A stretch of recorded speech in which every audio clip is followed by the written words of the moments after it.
Adel, un angelo in terra. Un ragazzo che praticamente non era d'accordo con questi tempi qua, perché non era il solito ragazzo di 18 anni, anzi era fin troppo maturo. Dalla sua ragazza che ci racconta che quando lo vedevano in giro dicevano che lui era il papà del gruppo perché era quello che doveva correggere gli altri se facevano qualcosa che non andava, dovevano fare le cose corrette, cioè non faceva le cavolate che fanno i ragazzi di 18 anni. Se lui diceva papà sono in discoteca, all'1:30 puoi venirmi a prendere, all'1:30 arrivava il messaggio sono qua fuori. Era un ragazzo che se doveva dire sono le 7, non credo di riuscire, non preparatevi da mangiare, se mi preparate da mangiare mettetemelo via perché comunque non arrivo, cioè un ragazzo d'oro.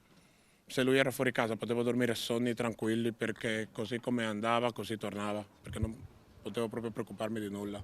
Cosa vi lascia Adel? Un'anima pura, questa è la parola che posso dire per descrivere Adele, un'anima pura.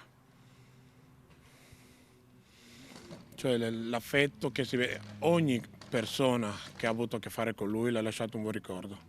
Io ho trovato messaggi di maestre delle elementari, ragazzi, l'allenatore di calcio che mi ha detto stamattina che l'ha visto 2 settimane fa, l'ha chiamato mister dopo circa 5 anni che non giocava più a calcio, cioè è sempre rimasto nel cuore di chiunque, di chiunque.